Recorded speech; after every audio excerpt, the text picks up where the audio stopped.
Hola, el Ministerio Divina Misericordia presenta el curso de defensa de la fe, la Iglesia de Cristo. Hoy con el tema El matrimonio de María y José.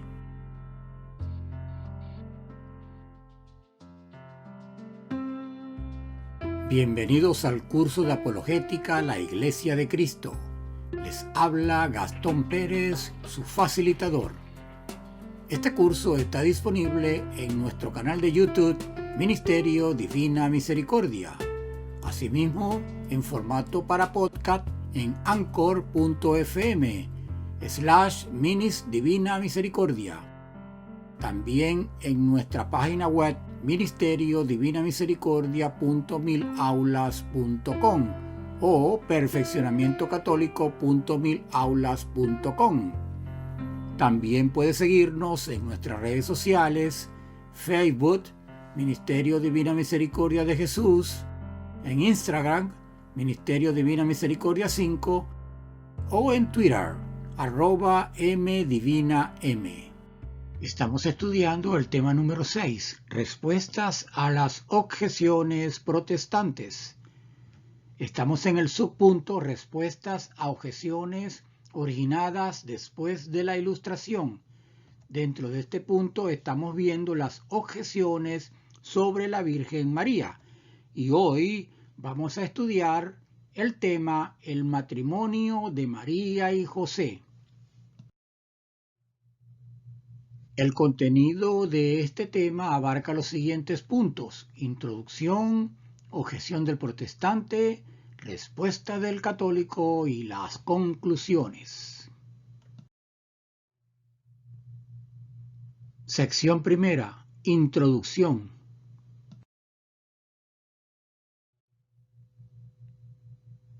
Antes de analizar el matrimonio de María y José, los padres de Jesucristo, debemos conocer algunos aspectos de la cultura judía a fin de comprender mejor el tema que hoy vamos a estudiar.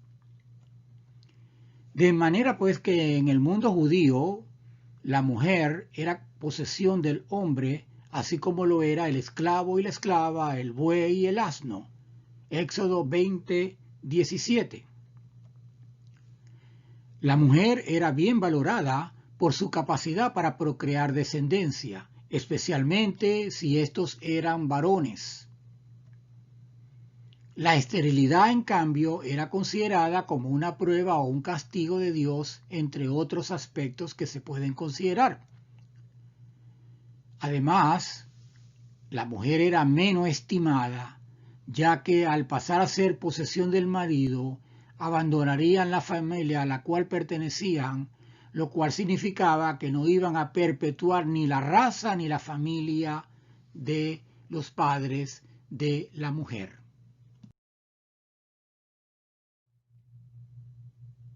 Quizás por ello era costumbre casar a la mujer con un pariente. Especialmente esto ocurría mucho en la línea de los primos hermanos. Los rabinos, que es una figura exílica, eran maestros, son maestros que enseñan la Torá y o dirigen una sinagoga judía, fijarían la edad mínima para casarse en las muchachas a los 12 años y en los varones a los 13 años. El matrimonio no era un acto religioso, sino netamente civil, de manera que al casarse tan joven se suponía la intervención de los padres en el asunto. Era costumbre en Israel que un compromiso de matrimonio fuera efectuado en dos etapas o en dos momentos. El primero es llamado los esponsales y el segundo, el matrimonio en sí, o también conocido como las nupcias.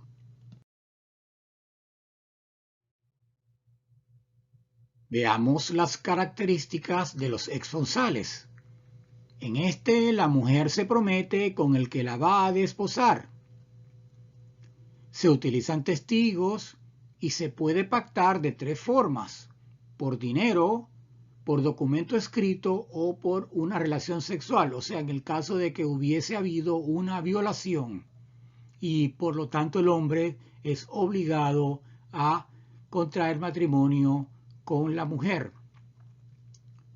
El marido debía darle al padre de la futura esposa una dote o algo conocido como mohar. Esto lo podemos encontrar en Génesis 34:12, Éxodo 22:16 y Primera de Samuel 18:25. El pacto por dinero se discute siempre en este acto, en el acto de los esponsales.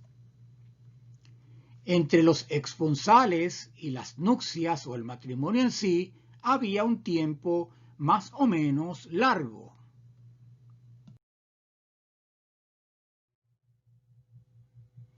El tiempo entre los esponsales y el matrimonio variaba de acuerdo a las circunstancias o las características de la vida de los contrayentes. Pasemos ahora a estudiar las características del segundo acto, el matrimonio o las nupcias. Este acto implicaba llevarse a la mujer a la casa del marido con el fin de llevar una vida marital. Nunca la mujer podía en el matrimonio hebreo dar el repudio, o sea, no podía llevar una iniciativa de divorcio. Una vez consumado el acto del matrimonio, la mujer solo podía quedar libre mediante el repudio por parte del esposo. Esto era un procedimiento público, donde le daban un papel que simbolizaba el acto de divorcio, que la mujer podía presentar como que ya no pertenecía a determinado varón. O también el repudio podía ser en privado, no necesariamente público, como era el que pensaba San José cuando se enteró de que María estaba embarazada.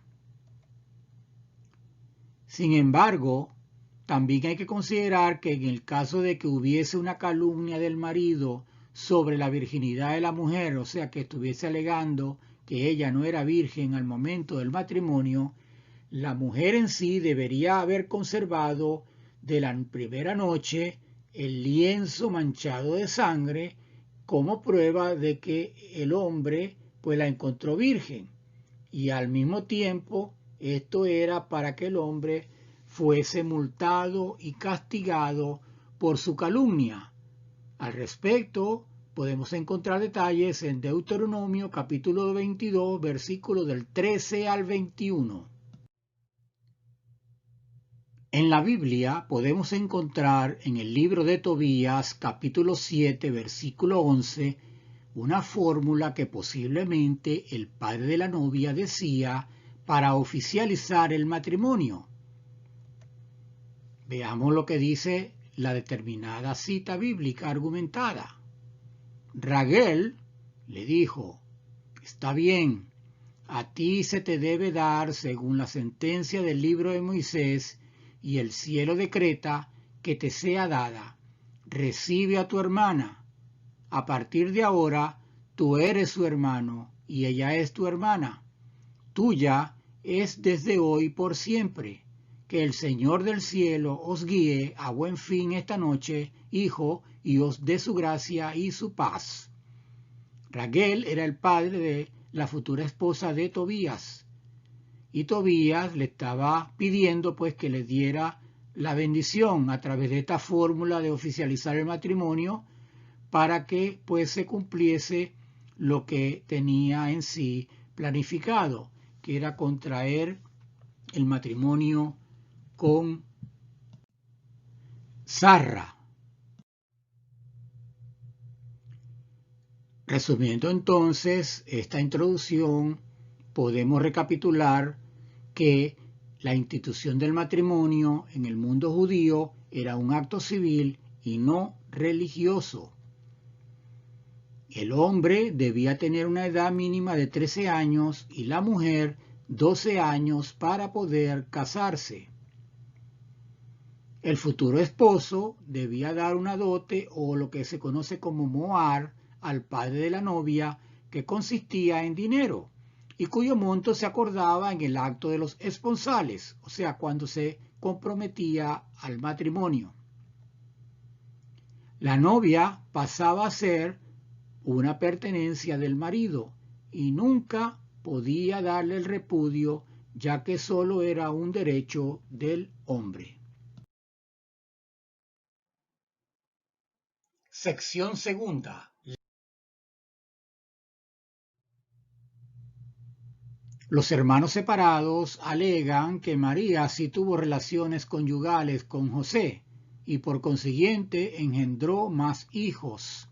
Ellos se sustentan en la siguiente cita bíblica: Mateo capítulo 1 versículo 25, tomado de la Biblia Reina Valera revisión 1960. Dice el texto: pero no la conoció hasta que dio a luz a su hijo primogénito y le puso por nombre Jesús. Para el protestante, esto quiere decir que después de nacido Jesucristo, sí tuvieron relaciones conyugales María y José, y en consecuencia engendrarían más hijos, como lo señalan otros versículos de la Biblia. Sección tercera. Respuesta del católico. Vamos a analizar la perícopa Mateo capítulo 1 versículo 25. Lo primero que tenemos que ver es el contexto bíblico donde se desenvuelve este pasaje, y lo encontramos en los relatos de la infancia de Jesús. Los protestantes dicen que José no conoció a María hasta que nació Jesús. Sin embargo, para poder emitir un juicio, debemos analizar el significado de la expresión hasta que, utilizada por Mateo. Esto con el fin de entender lo que quiere transmitirnos el evangelista. En la traducción griega del Evangelio de Mateo se utiliza en la palabra hasta, que viene del griego eos. Lo que están viendo el video pueden ver la palabra escrita en griego koiné, y en español esto significa hasta que. Esta expresión para el lector cristiano primitivo, para los primeros cristianos, no tiene la interpretación que nosotros hoy día le damos. El lector de aquella época interpretaría que Mateo solo se está refiriendo a que María y José no tuvieron relaciones conyugales durante el embarazo, sin interesarse por lo que pasó posteriormente. Un lector de este tiempo entendería lo contrario. Entendería que después del alumbramiento sí tuvieron relaciones conyugales, la cual es la interpretación que precisamente le dan los hermanos separados. La expresión hasta que es utilizado con cualquier tiempo verbal en el griego koiné. Por ello, se entiende que Mateo solo está puntualizando la circunstancia que hemos mencionado sin importarle lo que pasaría después, porque es una forma de redacción, una forma de comunicar una idea en esa cultura de aquella época. Al respecto, veamos algunos usos de esta expresión en la Biblia. Revisemos primero el Antiguo Testamento. Las citas que vamos a presentar están tomadas de la Biblia Septuaginta. La Biblia Septuaginta es la versión griega del Antiguo Testamento. Veamos Génesis capítulo 28, versículo 15. Dice el texto: no te abandonaré hasta haber cumplido lo que te he dicho. Contexto bíblico: el sueño de Jacob. ¿Qué quiere decir esto? Aquí le está hablando Dios a Jacob y le dice que no te abandonaré hasta haber cumplido lo que te he dicho. ¿Esto qué quiere decir en el pensamiento protestante, en el pensamiento de hoy? O sea que después Dios iba a abandonar a Jacob. O sea, lo va a abandonar una vez cumplido todo lo que Dios le ha revelado que iba a hacer. Otro texto es 2 Samuel capítulo 6 versículo 23. Dice así: y Mical, hija de Saúl, no tuvo ya hijos hasta el día de su muerte. Contexto bíblico, están hablando del arca de la alianza en Jerusalén. ¿Qué podemos interpretar de acuerdo al pensamiento moderno? Que después de muerta sí iba a tener hijos. Porque dice muy claro, no tuvo ya hijos hasta el día de su muerte. Lo cual revela que después de la muerte sí iba a tener hijos. Es algo que es ilógico. Por eso tenemos que entender la cultura y la forma de redacción de estos textos. Veamos ahora el Salmo 110. En las Biblias hebreas y protestantes, el Salmo 109. Versículo 1. Dice así: oráculo de Yahvé a mi Señor, siéntate a mi diestra hasta que yo haga de tus enemigos el estrado de tus pies. Contexto bíblico, el sacerdocio del Mesías. ¿Cómo lo podemos interpretar? Según el pensamiento moderno, quiere decir que después no estará sentado a la derecha, porque se habrá cumplido que todos los enemigos estarán al estrado de los pies. Es algo, como lo dijimos anteriormente, ilógico de pensar. No es lo que quiere transmitirnos el autor de este texto. Pasemos ahora a ver algunas citas del Nuevo Testamento. Estas están tomadas de la Biblia de Jerusalén. Mateo capítulo 28 versículo 20. Y he aquí que yo estoy con vosotros todos los días hasta el fin del mundo. Contexto bíblico, anunciando Jesús la misión universal a los discípulos. ¿Cómo lo interpretamos? ¿Que después del fin del mundo Cristo ya no estará más? No, ¿verdad? Porque no es cierto. Pero esa es la interpretación si lo enfocamos como los protestantes observan Mateo capítulo 1 versículo 25 o lo interpretan. En relación al tipo de matrimonio que sostuvieron María y José, analicemos otras citas bíblicas que coadyuvan a comprender mejor las relaciones conyugales entre ambos. Veamos Mateo capítulo 2 versículo del 13 al 15. Dice el texto: después que ellos se retiraron, el ángel del Señor se apareció en sueños a José y le dijo: levántate, toma contigo al niño y a su madre y huye a Egipto, y estate allí hasta que yo te diga, porque Herodes va a buscar al niño para matarle. Él se levantó, tomó de noche al niño y a su madre y se retiró a Egipto, y estuvo allí hasta la muerte de Herodes, para que se cumpliera el oráculo del Señor por medio del profeta: de Egipto llamé a mi hijo. Contexto bíblico, la huida a Egipto de María, José y el niño. El profeta es tomado de Oseas capítulo 11 versículo 1. En este caso, la alusión que hace la referencia el evangelista Mateo. Toma al niño y a su madre sería una forma impropia de expresarse, ya que, como lo hemos visto, la mujer era considerada pertenencia del varón.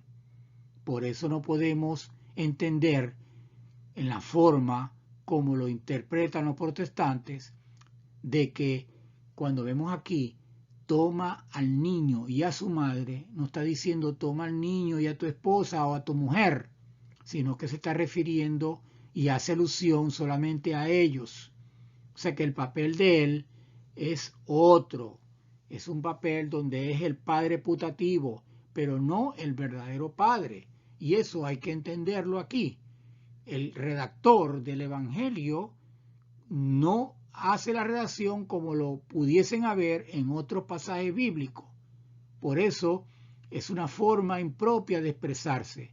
Pero como lo entendió Mateo, ellos no tuvieron relaciones conyugales. Y por eso le dice, toma contigo al niño y a su madre. Comparemos este texto con Génesis capítulo 19, versículo 15.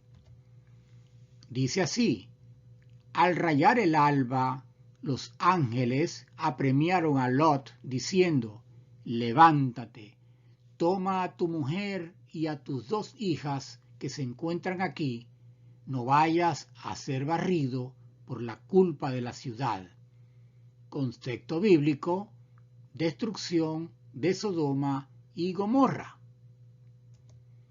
Vemos cómo el autor en este texto señala directamente a la esposa de Lot y a sus hijas, y no se expresa como el evangelista Mateo, que pudiese decir, toma a tus 2 hijas y a su madre, ¿cierto? Aquí es diferente la redacción del texto.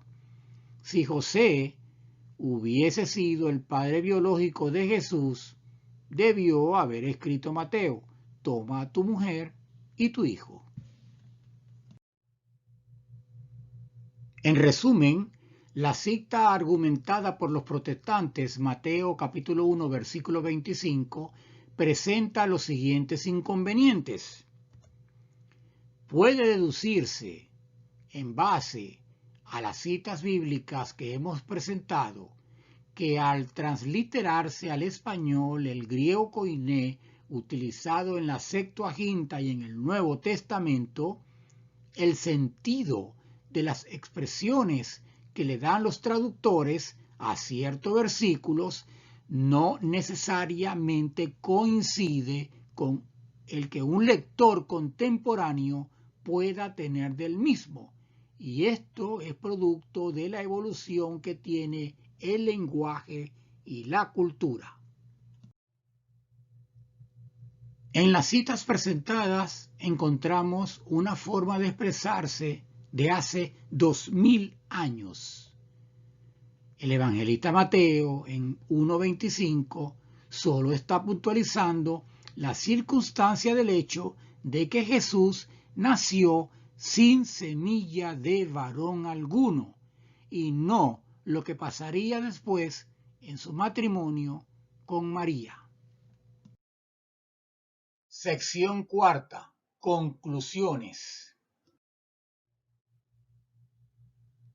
En base a lo estudiado, podemos inferir que José dio mohar o dote a los padres de María, Joaquín y Ana.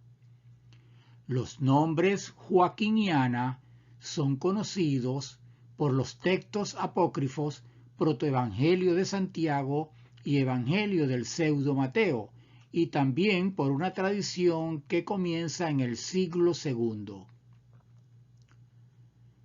María debió haber tenido una edad mínima de 12 años al momento de efectuarse el acto de los esponsales.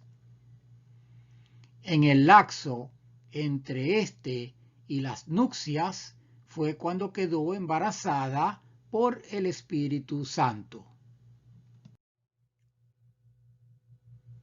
En consecuencia, José pensó en darle el repudio en privado. Esto lo recoge Mateo 1:19. José tuvo un sueño, donde el ángel del Señor le reveló quién era el padre del niño por nacer. Por consiguiente, José aceptó hacerse cargo de Jesús y María, como lo recoge Mateo 1:20, lo cual significaba no dar repudio y formalizar el matrimonio cuyo compromiso fue realizado en los esponsales. Se debe comprender que en la cultura judía la expresión griega hasta que se entiende como lo ocurrido hasta cierto momento, no lo que pasó después. Y es por ello que el análisis de la locución en la perícopa de Mateo capítulo 1 versículo 25 nos dice que el evangelista lo que se refiere es a que Jesús nació sin la intervención de José y que éste legitimó el matrimonio y no conoció a María. Finalmente, podemos inferir, según lo que ya estudiamos en el tema sobre la virginidad perpetua de María, que su matrimonio con José fue un caso que podríamos llamar o denominar un celibato acordado.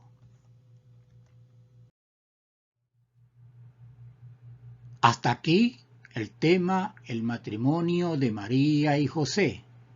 Estamos presentando para los que nos siguen en YouTube la bibliografía utilizada para la elaboración del contenido. Para los que nos escuchan en podcast, estamos presentando toda la documentación utilizada en la elaboración del presente tema. En el Ministerio de la Divina Misericordia esperamos haya satisfacido sus inquietudes, haya satisfacido su necesidad de aprendizaje, especialmente en este tema del matrimonio y las relaciones conyugales de María y José. Será hasta la próxima ocasión. Nos veremos en otro tema del Ministerio de la Divina Misericordia. Hasta pronto.